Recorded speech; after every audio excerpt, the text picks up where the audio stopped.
शुरू करते हैं। मंगलमय मंगल करण वीतराग विज्ञान,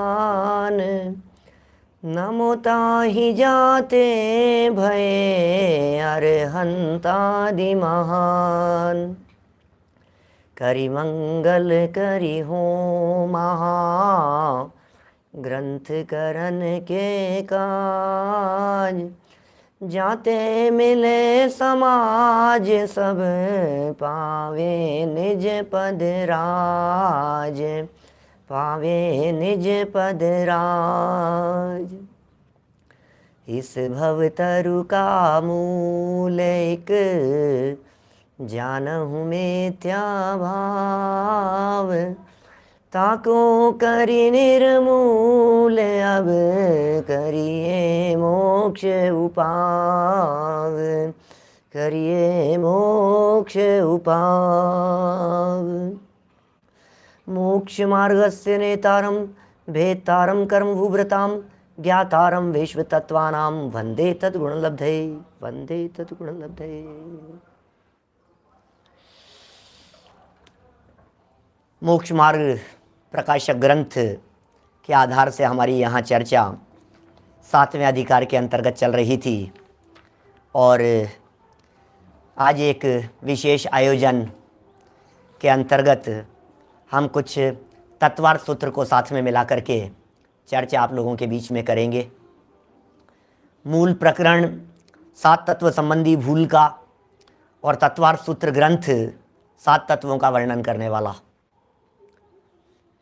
यदि तत्वार्थ सूत्र ग्रंथ को गहराई से समझना है तो कहने का मतलब यह होगा कि 7 तत्वों को गहराई से समझना है, और यदि 7 तत्वों को गहराई से समझना है तो हम ये कह सकते हैं तत्वार्थ सूत्र को गहराई से पढ़ लीजिए। लेकिन तत्वार्थ सूत्र पढ़ लेने पर भी, 7 तत्वों के बारे में जान लेने पर भी क्या भूलें रह जाती है, क्या गलतियां रह जाती है, यह जीव कहाँ कहाँ चूक कर जाता है, उसका बहुत सुंदर वर्णन, बहुत सुंदर विवेचन पंडित टोडरमल जी साहब ने मोक्ष मार्ग प्रकाशक ग्रंथ में किया है।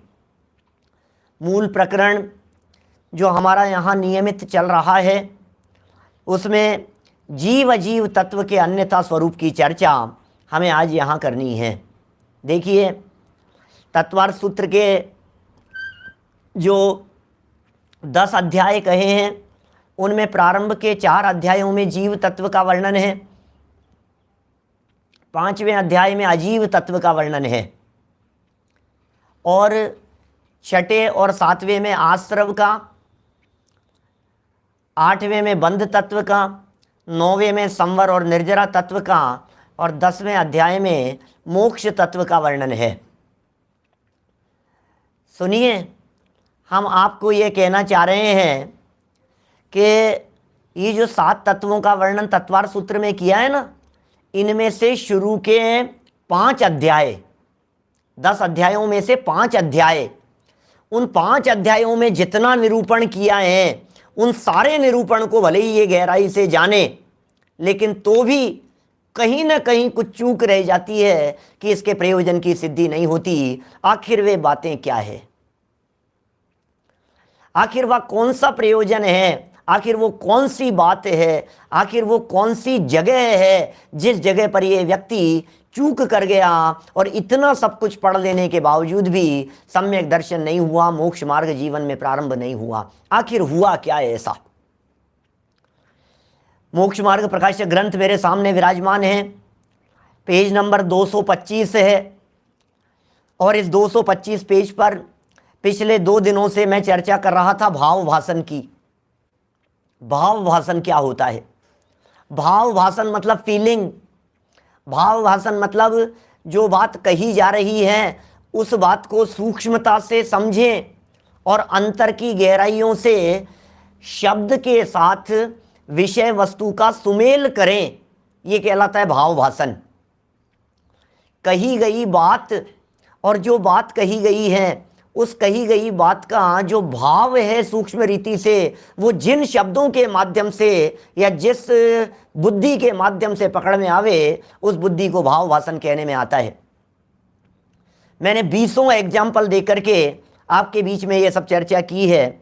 और टोडरमल जी ने 2 महत्वपूर्ण बातें कही थी। एक व्यक्ति ऐसा जो व्यक्ति 7 तत्वों के नाम नहीं जानता, कमल जी पाड़िया साहब, 7 तत्वों के नाम नहीं जानता एक व्यक्ति, और भाव भाषण उसे हो गया, बोले सम्यक दृष्टि है, उसने अपना काम कर लिया, नहीं जान रहा है 7 तत्वों के नाम, इट्स नॉट इंपॉर्टेंट। अच्छा, एक दूसरा व्यक्ति ऐसा जिस व्यक्ति ने 7 तत्वों के नाम नहीं, 7 तत्वों की परिभाषाएं नहीं, 7 तत्वों की व्याख्याएं नहीं, अपितु पूरा तत्वार्थ सूत्र 7 तत्वों का वर्णन करने वाला, इतना ही नहीं, जिनागम जितना वर्तमान में उपलब्ध है सब कुछ जाना, सब कुछ पढ़ा, सबकी गहराई में चला गया और सारी बातों को इस तरह से वो जानता है, प्रतिपादन करता है, समझता है, समझाता है कि सामने वाला ये समझता है कि यार क्या गजब ज्ञानी है। उसके बावजूद भी टोडरमल जी कह रहे हैं 11 अंग 9 पूर्व का पाठी भी हो जावे तो भी आत्मज्ञान शून्य है, अनंत संसार उसके सामने खड़ा हुआ है, अभी संसार का किनारा नहीं आया। इसका मतलब कहीं ना कहीं चूक तो रह गई है। इतना सब कुछ पढ़ लेने के बावजूद भी कहीं तो चूक रह गई है। कहाँ चूक रह गई है? यदि साहब ये पंडित जी साहब नहीं होते, यदि ये टोडरमल जी इन बारीकी में जाकर के हमारे को ये बातें नहीं बतलाते तो पता नहीं क्या होता, तो पता नहीं हम क्या समझते और क्या समझा पाते, हम अपनी भूलों को कैसे निकाल पाते।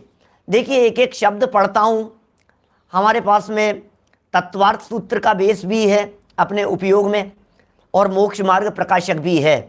थोड़ा सा कंपैरिजन भी हो जाएगा, थोड़ी तुलना भी हो जाएगी और थोड़ी मोक्ष मार्ग प्रकाशक में जो व्याप्त भूलों की चर्चा की है उन भूलों को निकालने की बातें भी हो जाएगी। देखिए, बात करते हैं जीव अजीव तत्व का अन्यथा रूप। 225 नंबर पेज मोक्ष मार्ग प्रकाशक खोलिए आप लोग। जिन शास्त्रों से, क्या कह रहे हैं, जिन शास्त्रों से मैंने 2-1 दिन पहले आप लोगों से चर्चा की थी, शब्द लिखने का भी बहुत महत्व है।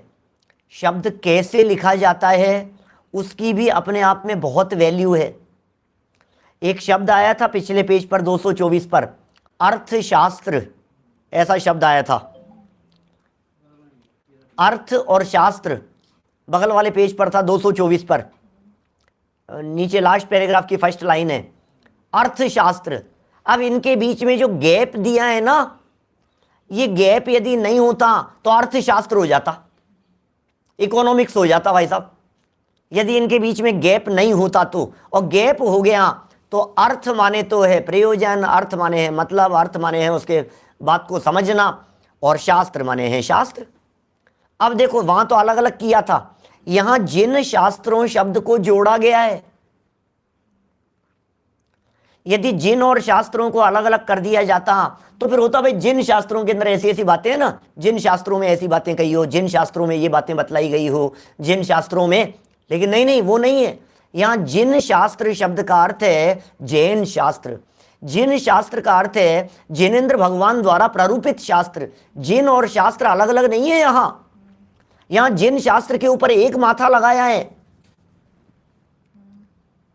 क्या साहब? जिन शास्त्रों से, इसका मतलब जैन शास्त्रों से। जिन शास्त्रों से मतलब आगम अनुसार। जिन शास्त्रों का मतलब जो शास्त्र हमारे वीतरागी संतों द्वारा लिखे गए हैं उनका नाम है जिन शास्त्र। जिन शास्त्र माने भगवान महावीर स्वामी की परंपरा में जो शास्त्र लिखे गए उसका नाम है जिन शास्त्र। जिन शास्त्रों से, इसका मतलब जैन तो है क्या? इसका मतलब जैन है। ये बात आप लोगों को ख्याल में है ही कि ये धर्म बुद्धि से धर्म धारक व्यवहाराभासियों की चर्चा चल रही है। जिन शास्त्रों से क्या क्या जान लिया? जीव के त्रस स्थावरादि रूप तथा गुणस्थान मार्गणादि रूप भेद को जानता है। बोलो तो साहब क्या गलती हो गई साहब इनको यदि मैं जानता हूं तो? बोले कोई गलती नहीं है, हम कोई गलती थोड़ी ना कह रहे हैं, आपकी चूक रह गई है। गलती नहीं है, हम उसे गलती नहीं कहेंगे, लेकिन थोड़ा सा यदि और थोड़ा सा उसमें बारीकी आ जाती तो फिर बात ही कुछ और हो जाती। क्या जिन शास्त्रों से, मतलब जैन शास्त्रों से, जैन आगमों से, जो शास्त्र हमारे संतों द्वारा लिखे गए, परंपरा से लिखे गए, वीतरागी दिगंबर मुनिराजों द्वारा लिखे गए, उन शास्त्रों से जीव के त्रस स्थावरादि रूप, क्या कह रहे हैं, त्रस स्थावरादि रूप तथा गुणस्थान मार्गणादि रूप भेद को जानता है। जानता है, ये टोडरमल जी की शैली है। जानता है माने मूर्ख, जानता है माने नादान, जानता है माने बेवकूफ, जानता है मतलब नासमझ, जानता है माने मिथ्या दृष्टि, जानता है। जब जब टोडरमल जी इस तरह की बातें कहते हैं, शैली इस तरह की है, तो ये बात करते हैं अज्ञानी व्यक्ति की। अब समझ लो आप ये क्या क्या बातें कह रहे हैं। त्रस स्थावर आदि भेदों को जान लिया हमने, तत्वार सूत्र पढ़ा हमने, तत्वार सूत्र का दूसरा अध्याय और दूसरे अध्याय के सूत्र हमने फटाफट पढ़ लिए। जीव कितने प्रकार के होते हैं जल्दी से हमने बतला दिया। संसारिणो मुक्ताश्य, बोलो संसारी जीव और मुक्त जीव। कि साहब संसारी जीव कौन होते हैं? बोले संसारिण त्रस स्थावरा है। संसारी जीव कौन है? कि त्रस और स्थावर, ये संसारी जीव है। और संसारी जीवों के भेद किए, जीव उन्होंने भेद क्या किए? समनस का, अमनस कहा, मन सहित और मन बिना मन वाले। देखो अपनी नॉलेज कितनी है, अपन ने कितना कुछ पढ़ रखा है। ये टोडरमल जी कह रहे हैं तुम्हारा सारा पढ़ा हुआ सब बेकार हो जाएगा यदि तुम भेद विज्ञान और वीतराग दशा के कारणभूत निरूपण को नहीं पहचानते हो। तो हमने पढ़ लिया, संसारिणो मुक्ताश्य पढ़ लिया, संसारिण त्रस स्थावरा पढ़ लिया, समनस्का अमनस्का पढ़ लिया, पृथ्वी व्यप तेजो वायु वनस्पति है स्थावरा पढ़ लिया हमने। स्थावर कौन होते हैं? पृथ्वी जल अग्नि वायु वनस्पति का एक जो जीव होते हैं उन्हें स्थावर कहते हैं। हिसाब त्रस जीव किसे कहते हैं? बोले द्विंद्रियादयस त्रसः, दो इंद्रियादि जीवों को त्रस कहते हैं। फटाफट बतला दिए हमने। इंद्रियां किसे कहते हैं, क्या होते हैं, कौन से जीव क्या हैं, कौन से जीव क्या हैं, ये जीव के कितने भेद प्रभेदों को हमने जान लिया। पूरा का पूरा तत्वार सूत्र का दूसरा अध्याय जीवों का वर्णन करने वाला, जीवों का वर्णन है, शरीरों की चर्चा है, 5 भावों की चर्चा है तत्वार सूत्र के दूसरे अध्याय में। यही तो सब चर्चाएं हैं। तो कह रहे हैं ये तो सब हमने जान लिए, अब गलती क्या हो गई? हमने, अरे साहब स्थावर क्या होते हैं मैं फटाफट बतला देता हूं, त्रस क्या होते हैं मैं फटाफट बतला। अरे कई लोग तो त्रस और स्थावर के संदर्भ में भी चूक कर जाते हैं। सर्वार सिद्धिकार पूज्यपाद स्वामी ने इतना गजब का विवेचन किया, मैंने समाज में कई लोगों से सुना है, कई विद्वानों से भी चर्चा सुनी है। चले फिरे सो त्रस और स्थिर रहे वो स्थावर, ऐसी व्याख्या सुनी है। लेकिन पूज्यपाद आचार्य देव ने आज के लगभग 1600 साल पहले, 1500-1600 साल पहले इस बात का खंडन किया। फिर भी पता नहीं क्या होता है, सूक्ष्म भूल रह जाती है। शब्दों से अर्थ निकालते हैं ना तो ऐसा ही निकलता है, स्थिर रहे वो स्थावर। सही नहीं है ये व्याख्या, ये गलती है। मैं गलत बात बतला रहा हूं आपको, फिर सुधारूंगा मैं उसको। स्थिर रहे वो स्थावर और चले फिरे सो त्रस। ऐसा उदाहरण देते हैं, पहाड़ खड़े रहते हैं स्थिर रहते हैं वो स्थावर है, पेड़ खड़े रहते हैं वो स्थावर है, 2 इंद्रियादि जीव लट वगैरह चलती हैं तो वो त्रस है। तो बोले चले फिरे सो त्रस, स्थिर रहे वो स्थावर। पूज्यपाद आचार्य ने गजब की बात कही सर्वार सिद्धि में। तत्वार सूत्र की टीका है, आपको पता है तत्वार सूत्र की उपलब्ध टीकाओं में सबसे प्राचीन टीका वो है सर्वार्थ सिद्धि। सर्वार्थ सिद्धि मान्य है दिगंबर जैन परंपरा में तत्वार सूत्र। सारी दिगंबर परंपरा सर्वार्थ सिद्धि मान्य सूत्रों को फॉलो करती है। तो क्या कह रहे हैं वहां पूज्यपाद आचार्य? वो कह रहे हैं भाई साहब कैसी बातें कर रहे हो आप, ये कोई लक्षण नहीं है, इसमें तो अव्याप्ति अतिव्याप्ति नाम के दोष लगेंगे। स्थिर रहे उसे स्थावर मानेंगे तो पवन बहती है, स्थिर रहे उसे स्थावर मानेंगे तो जल भी बहता रहता है। फिर कैसे बनेगी परिस्थिति? अग्नि भी गमन करती रहती है, हिलती रहती है, तो कैसे बनेगी? और तो और स्थिर रहे उसे स्थावर मानने पर सिद्ध भगवान स्थावर जीव सिद्ध हो जाएंगे, क्योंकि सिद्ध भगवान परमानेंट साधी अनंत काल के लिए स्थिर है। कितनी बड़ी समस्या आएगी। चले फिरे सो त्रस, ऐसा मानेंगे तो जो एक स्थान पर खड़े हुए हैं ऐसे त्रस जीवों को भी स्थावर मानना पड़ेगा। तो फिर किसे कहें त्रस और स्थावर? कि साहब जिसके स्थावर नाम कर्म का उदय हो उसे स्थावर कहते हैं, जिसके त्रस नाम कर्म का उदय हो उसे त्रस कहते हैं। देखो बातें कितनी अच्छी लग रही है ना। अरे साहब पंडित साहब अच्छी बात बतलाई आपने, हमारी नॉलेज बढ़ गई। टोडरमल जी कह रहे हैं ऐसी नॉलेज अनंत बार बढ़ाई है, ऐसी नॉलेज बहुत बार बढ़ाई है। जीव के त्रस स्थावर और इतना ही नहीं आदि शब्द का प्रयोग कर दिया है। आदि शब्द के अंदर आप कितनी बातें लगा सकते हैं सो लगा लीजिए। जीव के भेदों की चर्चा चल रही है, पंचेंद्रीय जीवों के भेद बतला दिए हमने। पंचेंद्रीय जीव संगी असंगी दो प्रकार के होते हैं, समनस्का अमनस्का कह दिया उनको। और पंचेंद्रीय जीव चार प्रकार के भी होते हैं, नारकी, त्रियंच, मनुष्य, देव, ये चार प्रकार के कह दिए हमने। ये सब सहनी पंचेंद्रियों के अंदर विभाजन हो जाएगा। फिर देव चार प्रकार के होते हैं, तत्वार सूत्र चौथे अध्याय का पहला सूत्र, देवाश चतुर्निकाया। देव चार प्रकार के होते हैं। जीव के तो स्वरूप की चर्चा चल रही है। नरक में रहते हैं तो नारकियों की चर्चा करने लग गए, तीसरे अध्याय में अधोलोक की चर्चा करने लग गए, मध्यलोक की चर्चा करने लग गए तत्वार सूत्र के तीसरे अध्याय में। माने हमने खूब बातें पढ़ी है जीव अजीव के संदर्भ में। हमारे कोई कम नॉलेज नहीं है भाई साहब, चप्पा चप्पा जानते हैं हम जैन शासन में प्ररूपित इन जीव अजीव के संबंध में सारी बातों का। आप कहीं से भी घुमा फिरा करके पूछ लो जीव के बारे में। देखो एक तो जीव के त्रस स्थावर आदि, पहले जीव की बात कर रहे हैं, भूल बतानी है जीव अजीव तत्व के संदर्भ में। हमें यहां चर्चा करनी है जीव और अजीव तत्व के संदर्भ में कहां चूक रह गई है। अब हम ये कह रहे हैं कि आपने जो कुछ भी त्रस के बारे में जाना, जो कुछ भी स्थावर के बारे में जाना, सो तो अच्छी बात है,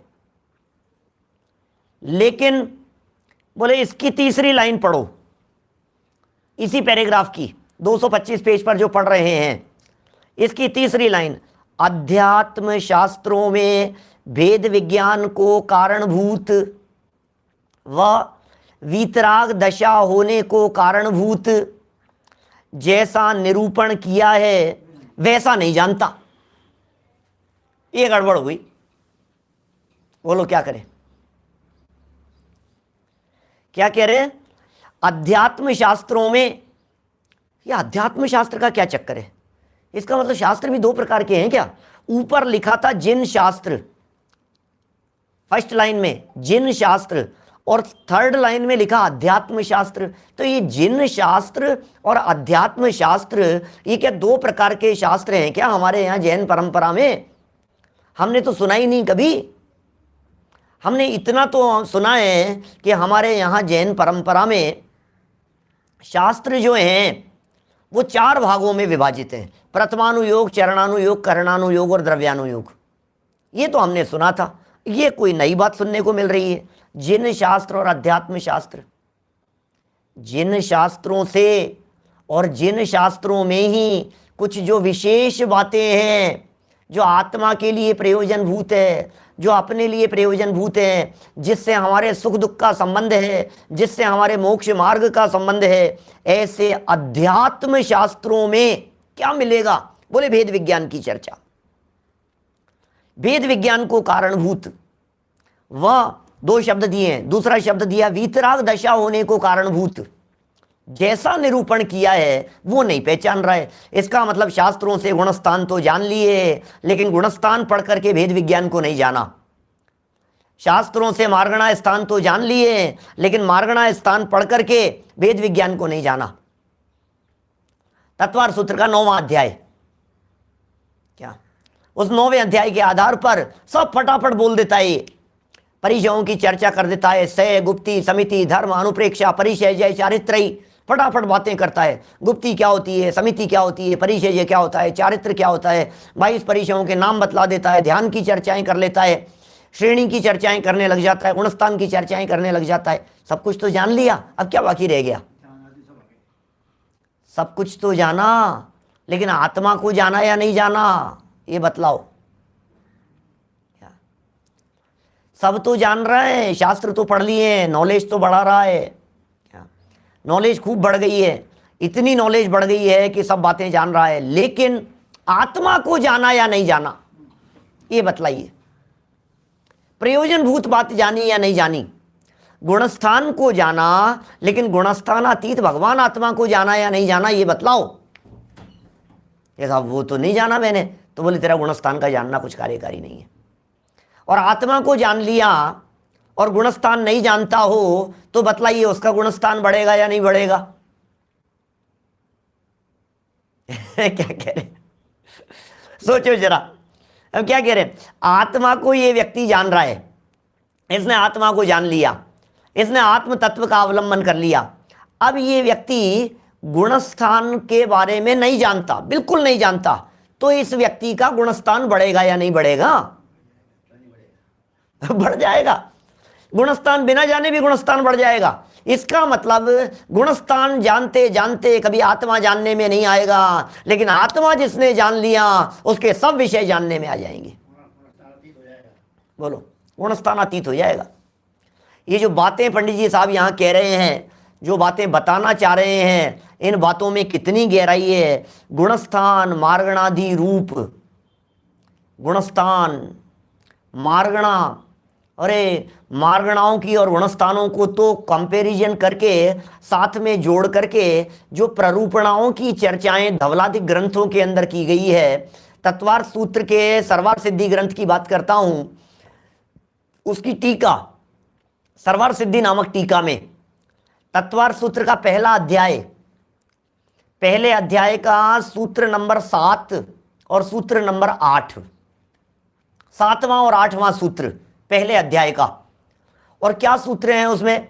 निर्देश स्वामित्व साधनाधिकरण स्थिति विधानतः, ये 7 नंबर का सूत्र है। तत्वार्थ सूत्र के पहले अध्याय का 8वां सूत्र है सत संख्या क्षेत्र स्पर्शन कालांतर भावाल्प बहुत्वेश्च, ये 8वां सूत्र है पहले अध्याय का। आपको मालूम है ये 7वें और 8वें सूत्र की टीका पूज्यपाद आचार्य ने जो लिखी है सर्वार्थ सिद्धि ग्रंथ में, इतनी विस्तृत टीका है, इतनी विस्तृत टीका है, लोग तो छोड़ ही देते हैं, लोग तो पढ़ते ही नहीं है। हमारे महाविद्यालयों में शास्त्री वालों को पढ़ाया जाता है, शास्त्री के कोर्स में है, कॉलेज के कोर्स में है, यूनिवर्सिटी सर्वार्थ सिद्धि का एग्जाम लेती है, university, Rajasthan university, Sanskrit university, Jain सब पढ़ते हैं उसे, लेकिन तत्वार्थ सूत्र तो कोर्स में है, सर्वार्थ सिद्धि तो कोर्स में है, सर्वार्थ सिद्धि का पूरा चैप्टर्स कोर्स में है, लेकिन बोले पहले अध्याय का 7वें और 8वें सूत्र को छोड़कर, लो क्या क्या कहते हैं, बोले 7वें और 8वें सूत्र को छोड़कर, इनकी व्याख्याओं को छोड़कर।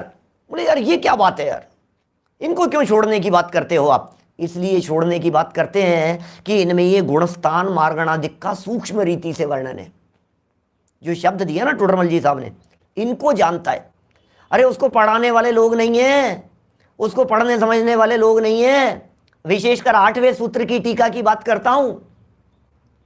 हमने जब सर्वार्थ सिद्धि हमारे यहाँ चलाई टोडरमल जी वाले मंदिर में, 6 महीने तक 8वें सूत्र की चर्चा चली। 6 महीने तक एक सूत्र की चर्चा, 6 महीने तक।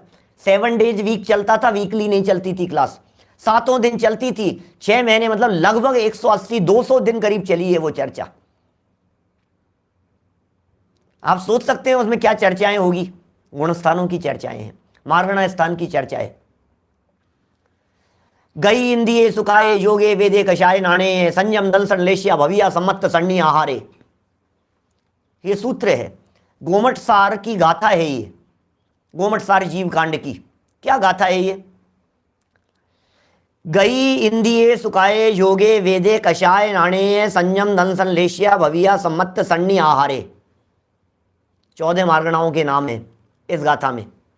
और इन 14 मार्गणाओं में जैसे गति मार्गणा की चर्चा की, तो गति मार्गणा के अंदर कौन कौन से गुणस्थानों के माध्यम से कौन कौन सी गति के अंदर कौन कौन से गुणस्थान हो सकते हैं, उनका आपस में तालमेल बैठाया। इंद्रियों की चर्चा की, तो कौन कौन सी इंद्रिय वाले जीव के कौन कौन से गुणस्थान हो सकते हैं, या कौन कौन से गुणस्थानों में कौन कौन सी मार्गणाएं संभव हैं, इस तरह के कंपैरिजन की बहुत बारीक सूक्ष्म रीति से चर्चा उसमें की है। और ये जो तत्वार्थ सूत्र का 8वां सूत्र है और इसकी जो सर्वार्थ सिद्धि नामक टीका है, इसे बेस बनाकर धवला लिखी गई है, धवला टीका की रचना हुई है। जेपी दोषी साहब,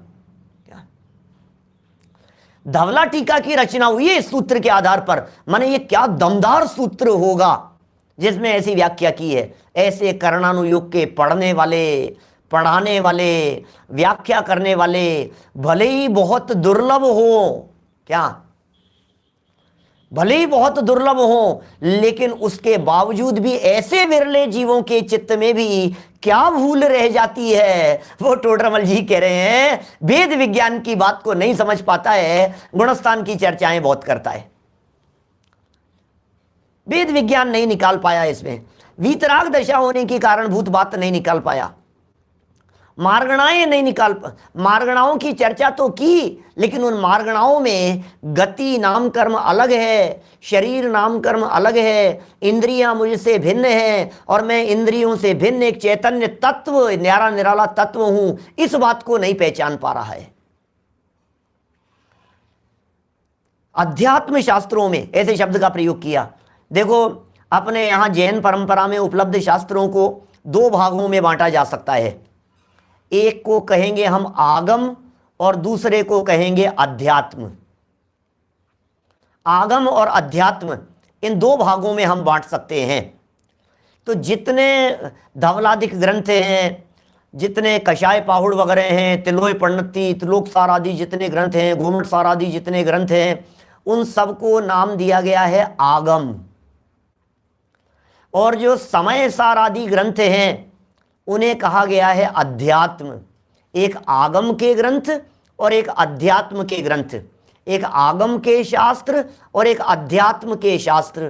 क्या फर्क है आगम और अध्यात्म में? क्या अध्यात्म के शास्त्र आगम नहीं है? सुनो, आगम में से ही अध्यात्म निकला है, आगम में से ही अध्यात्म की सूक्ष्म चर्चाएं हुई है। आगम माने आगम, क्या आगम, आ माने आप्त, ग माने गणधर, म माने मुनि, 3 अक्षर हैं। आप्त के द्वारा कहा गया, गणधरों के द्वारा गूंथा गया और मुनिराजों द्वारा लिखा गया। तो तीर्थंकरों द्वारा कहा हो, गणधरों द्वारा गूंथा हो और मुनिराजों द्वारा जो लिखा गया हो, इस परंपरा से जो चली आई हुई बातें हैं उन्हें कहते हैं आगम। आगम जिन शास्त्र हैं ये सब। अब इस आगम में से जो मूल भगवान की वाणी परंपरा से मुनिराजों से हमारे तक आई है, उस आगम में से जब विशेष बातें अपने प्रयोजन के लिए निकाल दी जाती है, जब विशेष बातें आत्मानुभूति के लिए निकाली जाती हैं, जब आत्मा को मुख्य करके, जब भेद विज्ञान को मुख्य करके, जब अपने चैतन्य तत्व को मुख्य करके बात कर दी जाती है, तो फिर वो अध्यात्म बन जाता है। अब प्रश्न यह है कि तत्वार्थ सूत्र आगम का ग्रंथ है कि अध्यात्म का ग्रंथ है? बोलो।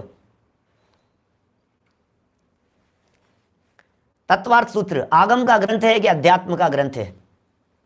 सुनो, मर्मी हुए मरम सो जाने। आगम ग्रंथों में भी अध्यात्म की चर्चाएं मिलेगी और अध्यात्म ग्रंथों में तो अध्यात्म की चर्चाएं है ही। क्या ख्याल में आई बात? आगम ग्रंथों में तो अध्यात्म की बातें मिलेगी, क्योंकि वो तो विशाल है, आगम बहुत विशाल है, आगम का क्षेत्र बहुत व्यापक है। उन आगम ग्रंथों में कहीं कहीं बीच बीच में पैराग्राफ मिल जाएंगे, बीच बीच में कुछ गाथाएं मिल जाएगी। जैसे मैं आपको बतलाऊं, 3 लोक का वर्णन किया 5600 गाथाओं के, 5600 गाथाएं। आप कल्पना कर सकते हैं, तिलोय पंडिती ग्रंथ है, 5600 गाथाएं, 5600 गाथाएं, गाथाएं एक ही ग्रंथ में। हाँ जी, एक ग्रंथ की बात कर रहा हूं मैं, तिलोय पंडिती ग्रंथ की बात कर रहा हूं। ग्रंथ खत्म करते समय क्या कहते हैं वो, ऐसी चर्चा की उन्होंने कि इन 3 लोक को जान लेने के बाद यति वृषभाचार्य कह रहे हैं, मार्मिक बात कह रहा हूं आपसे, अंतिम गाथा के अंदर जाकर के बात कर रहे हैं, तिलोय पंडिती तीसरा भाग 5600 गाथाओं में, और अंतिम सारा वर्णन करने के बाद वे क्या कहते हैं, शायद मेरे ख्याल से उसके 9वें चैप्टर का 11वीं गाथा है जेपी दोषी साहब, गाथा नंबर, हाँ। और पता है क्या लिखा है उसमें, कि इस 3 लोक को जान लेने के बाद इस 3 लोक में मेरा कुछ नहीं है, इसलिए उसे छोड़कर अपने आत्मा को जानने में ही सारे बोलो आप, ये सारा वर्णन किया पूरे ग्रंथ में, 3 लोक का वर्णन किया पूरे ग्रंथ के अंदर, त्रिलोकादिक का गजब का ग्रंथ है, सैद्धांतिक ग्रंथ। लेकिन अंत में जाकर के बाजी पलट दी उन्होंने, बोले ये 3 लोक को जान करके किया क्या आपने, ये बतलाइए। क्या कह रहे हैं वो, बोले 3 लोक को जान करके किया क्या, हमने ये किया कि 3 लोक को जान करके ये पता लग गया कि इस 3 लोक में मेरा कुछ नहीं है। तत्वार्थ सूत्र का 3रा अध्याय और 4था अध्याय, ये साहब क्या सीखा आपने इन सबको जान करके, कि ये सीखा कि ये रहने लायक स्थान नहीं है, क्या नरक रहने योग्य स्थान नहीं है। तत्वार्थ सूत्र के 4थे अध्याय में जब आपने ये जाना, जब ज्योतिष देवों के बारे में जाना, ज्योतिष का सूर्य चंद्रम सो ग्रह नक्षत्र प्रकीर्ण तारकाश्च, जब आपने ये जाना क्या मेरु प्रदक्षिणा नित्य गतियों नृलोके चक्कर ही लगाते रहते हैं, जब तत्वार्थ सूत्र की राजवार्तिक आदि टीकाओं से हमने इन सब बातों को जाना कि सूर्य चंद्रमा आदि को 16-16 हजार देव खींच रहे हैं और निरंतर 24 घंटे खींचते रहते हैं, तो क्या जाना बेचारे कितने दुखी हैं, इनके पास में लाइफ में दूसरा कुछ काम ही करने की फुर्सत नहीं है, तो जाना क्या ये बतलाइए। प्रयोजनभूत बात जानने में आई कि नहीं आई, उससे अपना आत्मा का हित हुआ कि नहीं हुआ।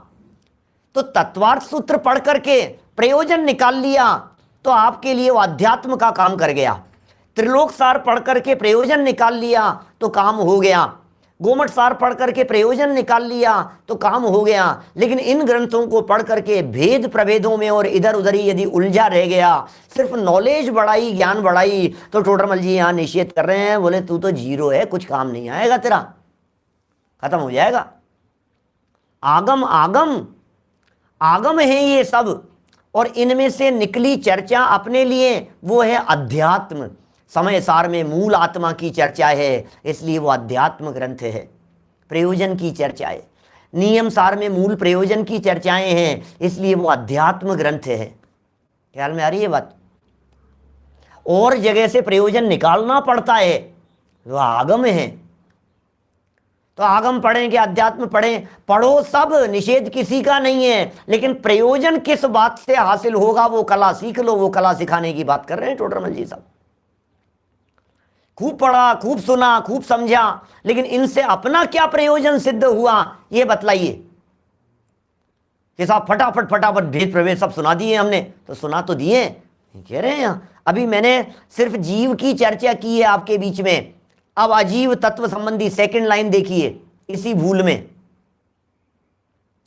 एक बार इन 3 लाइनों को पूरी पढ़ लेते हैं, फिर मैं बोल समझाता रहूंगा आपको, फिर शब्द देखते रहना इसमें क्या है। जिन शास्त्रों से जीव के त्रस स्थावरादि रूप, त्रस जीव, स्थावर जीव, अरे चींटी जीव है, अरे मक्खी मच्छर जीव है, अच्छा चींटी कौन, कितने इंद्रिय जीव हैं, अच्छा ये कितने इंद्रिय जीव हैं। तत्वार्थ सूत्र के 2रे अध्याय के अंदर चर्चा की है, जहां उन्होंने 5 इंद्रियों की चर्चा की, स्पर्शन रसन घ्राण चक्षु श्रोत्राणी हैं। फिर उन्होंने कह दिया द्विंद्रियादयस्त्रसा कह करके आगे क्रमी पिपीलिका भ्रमर मनुष्यादि नाम एक वृद्धानी, ये सब जो चर्चाएं की है, क्रमी पिपीलिका भ्रमर मनुष्य, इन सब में एक एक इंद्रियों की वृद्धि होती गई है। वनस्पत्यंता नाम एकम, वनस्पति जिसके अंत में है उसके एक ही इंद्रिय होती है। पृथ्वी जल अग्नि वायु वनस्पति, वनस्पति अंत में है ना, बोले इनके एक इंद्रिय होती है। तो 2 इंद्रिय किसके होती है, बोले क्रमी। 3 इंद्रियां किसके होती है, बोले पिपीलिका माने चींटी। कि 4 इंद्रिय किसके होती है, बोले भ्रमर, बोले पंचेंद्रिय, बोले मनुष्य। कृमि पिपीलिका भ्रमर मनुष्यादि नाम एक वृद्धानी, ये सूत्र हैं सब तत्वार्थ सूत्र के। तो साहब ये सब तो जान लिए हमने, त्रस जान लिए, स्थावर जान लिए, भेद प्रभेद जान लिए, गुणस्थान जान लिए हमने, कौन से गुणस्थान में कितनी बंध विच्छित्ति और न मालूम कितना कितना क्या क्या होता है, कितनी कर्म प्रकृतियां बंधती है, कितनी कर्म प्रकृतियां छूटती है, किसका क्या होता है, सब बातें गुणस्थान परिपाटी से जानता है, मार्गणादि रूप को जानता है। गुणस्थान, मार्गणा, पर्याप्ति, प्राण, जीव समास। अरे जीव समास में तो जीव के भेदों की चर्चा की है। 14 जीव समास, 19 जीव समास, 57 जीव समास, 98 जीवों के भेदों की चर्चा, 406 जीव समास की चर्चा उमटसार में। गजब कर दिया भैया। जीव समास, पर्याप्तक कौन होते हैं, अपर्याप्तक कौन होते हैं, यार गजब नॉलेज है भाई साहब इनकी।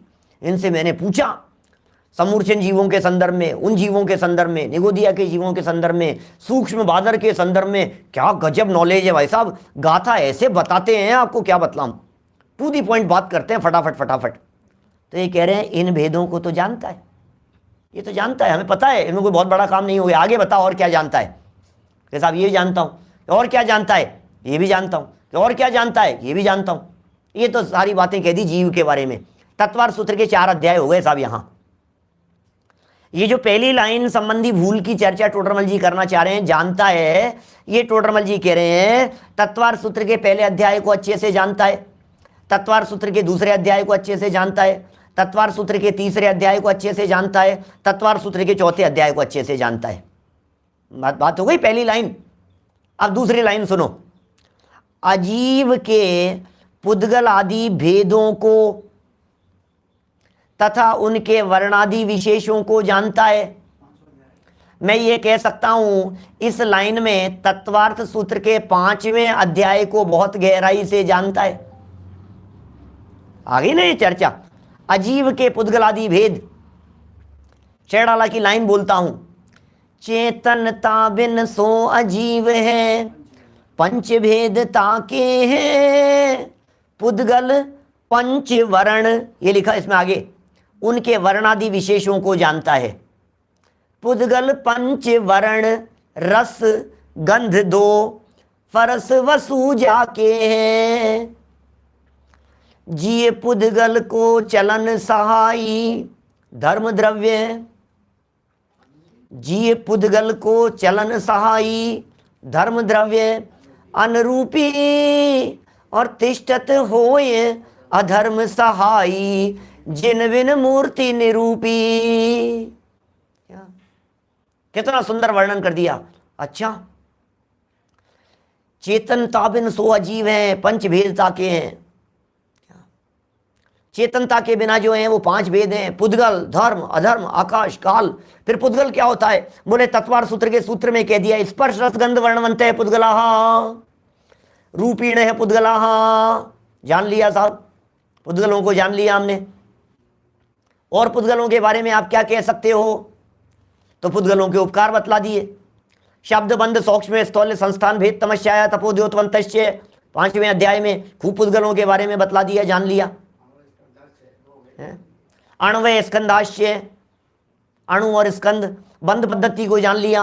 अणु कैसे बनते हैं, भेदाद अणु, स्कंद कैसे बनते हैं, भेद संघातेभ्य उत्पद्यन्ते। बोलो ये सब बंधिदिको पारिणामिको च द्वैधिकादि गुणानाम तु, ये सब पुद्गलों के बारे में जान रहा है।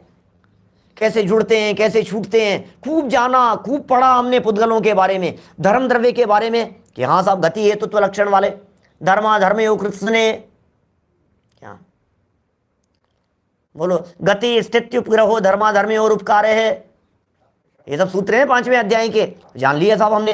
अधर्म धर्म अधर्म के बारे में जान लिया। आकाशस्य अनंतः, आकाशस्य अवगा है, आकाश में अवगाहना नाम का गुण है। आकाश अनंत प्रदेशी है। लोकाकाश और अलोकाकाश उसके भेद हैं।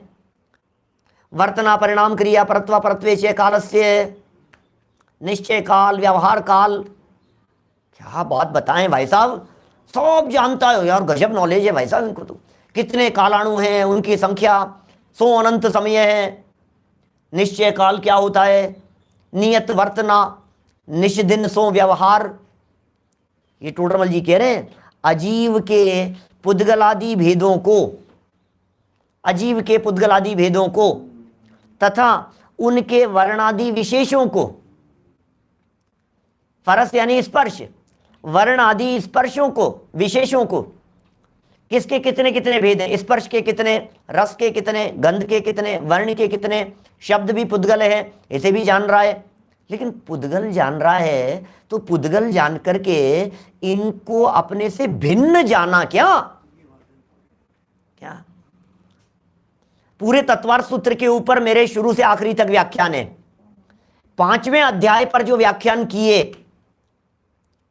5वें अध्याय पर, और जहां पुद्गलादि की चर्चा की है, वहां मैंने टोडरमल जी की इस बात को हाईलाइट किया है कि इसको जानने से मेरा यह प्रयोजन सिद्ध हुआ कि आईने के सामने खड़ा होने पर जो दिखाई दे रहा है वो मैं नहीं हूं, ये बताना चाह रहे हैं रूपीणे पुद्गला कह करके। रूपीणे पुद्गला आपने जाना और आईने के सामने खड़े होकर के समझ लिया कि ये मैं हूं, तो आपने रूपीणे पुद्गला का मर्म कहां जाना? आपने तत्वार्थ सूत्र के 5वें अध्याय का सूत्र तो पढ़ लिया, रूपीणे पुद्गला, स्पर्श गंध वर्ण पुद्गला। तो टोडरमल जी कह रहे तू इतना ही जानता है लेकिन इनमें भेद विज्ञान नहीं करता। अरे अरे ये तो पुद्गल का लक्षण बतलाया है, अरे अरे ये तो धर्म अधर्म द्रव्य का लक्षण बतलाया है क्या, अरे अरे ये तो आकाश द्रव्य का लक्षण बतलाया है, अरे ये मैं कैसे हो सकता हूं, अरे मैं चलने वाला कैसे हो सकता हूं, अरे मैं आंखों से दिखाई देने वाला कैसे हो सकता हूं। ये भेद विज्ञान किया या नहीं किया? मैं बोलने वाला कैसे हो सकता हूं? ये तो शब्द है, शब्द बंद, सूक्ष्म स्थूल संस्थान भेद तमस्या तपोद्योतवंतश्च, शब्द हो, शब्द ये पुद्गल है, पुद्गल के उपकार कह रहे हैं, शब्द पुद्गल है। इसका मतलब मैं बोलने वाला नहीं हो सकता, एक द्रव्य दूसरे द्रव्य का कर्ता धर्ता नहीं हो सकता। भाई साहब ये भेद विज्ञान की बात को जाने तो तत्वार्थ सूत्र के मर्म को समझा, ये भेद विज्ञान की बात को जाने तो टोडरमल जी कह रहे हैं जीव अजीव तत्व की भूल निकले, लेकिन जीव अजीव तत्व की भूल बनी रहती है। कि कौन से जीवों की बात कर रहे हैं, सोचो तो सही। ये उन लोगों की बात नहीं कर रहे हैं भाई साहब जो लोग अन्य मतावलंबी हैं, ये भूलें उनकी नहीं बतला रहे हैं भाई साहब जो जैन नहीं है, ये भूलें उनकी नहीं बतला रहे हैं जो लोग मंदिर नहीं आते हैं, ये भूलें उनकी नहीं कह रहे हैं जिनको धर्म से लेना देना नहीं है जैन कुल में पैदा होने के बावजूद भी। ये उनकी बातें बतला रहे हैं जो 7 तत्व को जानते हैं, ये उनकी बातें बतला रहे हैं जो 7 तत्व को पढ़ते हैं, ये उनकी बातें बतला रहे हैं जो तत्वार्थ सूत्र को पढ़ते हैं, ये उनकी बातें बतला रहे हैं जो गोमठ सार आदि ग्रंथों के अध्येता हैं, उनकी भूल की चर्चा कर रहे हैं। ये बोलो माने टोडरमल जी की जो सूक्ष्मता है, पंडितों की भूलें हैं, ज्ञानियों की भूलें हैं, पढ़े लिखे लोगों की, ज्ञानियों का मतलब ज्ञानी मत समझना, ज्ञानियों का मतलब शास्त्र ज्ञानी, शास्त्र पाठियों की भूलें निकालने की बात कही है। क्या बताएं भाई साहब, हैं ये क्या लाइनें हैं, मतलब एक एक लाइन और एक एक शब्द के ऊपर ऐसे रीझ जाता है मन, आगे बढ़ने का मन नहीं करता। कभी कभी ऐसा लगता भी है कि यार क्यों इतना डिटेल कर रहा है, फास्ट बढ़ना थोड़ा सा, फिर मन करता है यार अब फिर मैं ऐसा भी छोड़ देता हूं, पुद्गल है, भाषा वर्णना जो निकलने होंगे जो निकलेंगे, बोलो क्या करें। तो पढ़ लो पैराग्राफ क्या है। जिन शास्त्रों का मतलब, जिन शास्त्रों की बात इसलिए कह रहे हैं क्योंकि अन्य मत के शास्त्रों में भी जीवादिक का वर्णन है, इसलिए जिन शास्त्र शब्द का प्रयोग किया। जीव का वर्णन अन्य मत के ग्रंथों में भी मिलेगा, जीव का वर्णन, आत्मा का वर्णन गीता में भी मिलेगा, जीव का वर्णन, आत्मा का वर्णन अन्य दूसरे बौद्धों के यहाँ, सांख्यों के यहाँ, वेदांतियों के यहाँ, उनके यहाँ भी मिलेगा। लेकिन ये कह रहे हैं उनसे पढ़ करके जीव को जाना हो वो नहीं, उनसे पढ़ करके आत्मा को समझाओ उसकी चर्चा नहीं कर रहे हैं। तो किससे? जिन शास्त्रों से पढ़ करके जिसने आत्मा को जाना है। अब तो आत्मा को सही जाना होगा उसने, अब तो आत्मा को बराबर जाना होगा ना, क्योंकि हमने तो दूसरों से नहीं अपनों से जाना है भाई साहब। क्या? जिन शास्त्रों से जीव के त्रस स्थावर आदि रूप तथा गुणस्थान वारण आदि रूप, देखो त्रस स्थावर आदि रूप कह करके पूरा तत्वार्थ सूत्र आ गया। ये 2 लाइनों के अंदर पूरा तत्वार्थ सूत्र आ गया। मैं इन 2 लाइनों के अंदर पूरे तत्वार्थ सूत्र के सारे सूत्रों को घटित कर सकता हूं इन 2 लाइनों में। तत्वार्थ सूत्र के 357 सूत्रों को टोडरमल जी की इन 2 लाइनों में गर्भित कर सकता हूं। गुणस्थान मार्गणादि रूप भेद, इसमें सब आ गया है। गुणस्थान, मार्गणा और आदि और लगा दिया, त्रस और स्थावर आदि लगा दिया। इसका मतलब जितने आगम ग्रंथ हैं गोमट सार जीव कांड, गोमट सार कर्म कांड, लब्धि सार, क्षपणा सार, त्रिलोक सार, तिलोहे परिणति, धवला, जय धवला, महाधवला, कषाय पाहुड़, छठखंडागम, सब जितने ग्रंथ हैं इन सब से भेदों को तो जानता है। और अजीव के पुद्गल आदि भेदों को, अजीव के किस किस को जानता है? अजीव के पांचों भेदों को, अजीव के 5 भेद हैं, पुद्गल आदि भेदों को तथा उनके वर्णादि विशेषों को जानता है, उन सब बातों को भी जान लेता है, वर्णादि को भी जान लेता है। परंतु अब ये परंतु कह करके तुमने जितना पढ़ा उसके ऊपर, सारे के ऊपर टोडरमल जी साहब ने पानी फेर दिया कि क्या बात कर रहे हो साहब, हमने इतनी मेहनत की, हमने इतना बड़ा शिविर लगाया, हमने इतना बड़ा आयोजन किया, सब बेकार चला। अरे बेकार नहीं चला गया, इसलिए बेकार नहीं गया कि हमारे जो विद्वान हैं वे विद्वान उसमें से अध्यात्म निकाल करके बतलाते हैं। लेकिन हम क्या पकड़ पा रहे हैं? भूल तो अपनी निकालनी है ना। ये कह रहे हैं परंतु अध्यात्म शास्त्रों में, तो साहब ये अध्यात्म शास्त्र कहीं अलग से निकलेंगे क्या? अध्यात्म शास्त्र अलग से आएंगे क्या? फिर टोडरमल जी साहब ये जो मोक्ष मार्ग प्रकाशक है जो आप लिख रहे हो, ये अध्यात्म का शास्त्र लिख रहे हो या आगम का शास्त्र लिख रहे हो? बोलो। यदि अध्यात्म शास्त्र है तो फिर आपने कर्मों की चर्चा क्यों की? और आप तो लिखने वाले थे।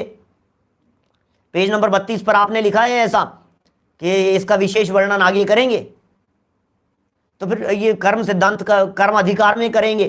तो फिर प्रश्न ये है कि आप जब कर्म सिद्धांत की चर्चा करने वाले थे तो फिर आगम का ग्रंथ है कि अध्यात्म का है क्या?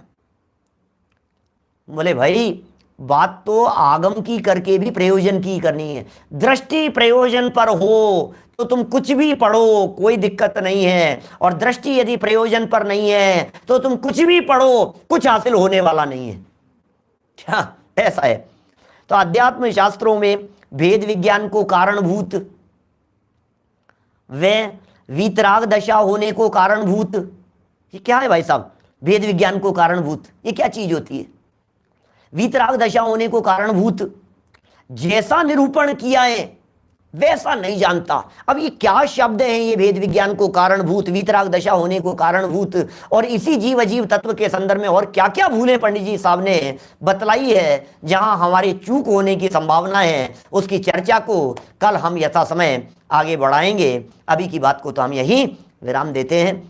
तत्वार्थ सूत्र के ऊपर विशेष गोष्ठी का आयोजन चल रहा है एक, और इसलिए आज थोड़ा सा हमने जो चर्चा की है ये तत्वार्थ सूत्र के साथ में थोड़ा सा कंपैरिजन करके चर्चा की है। बात मोक्ष मार्ग प्रकाशक की थी, बात तत्वार्थ सूत्र की है।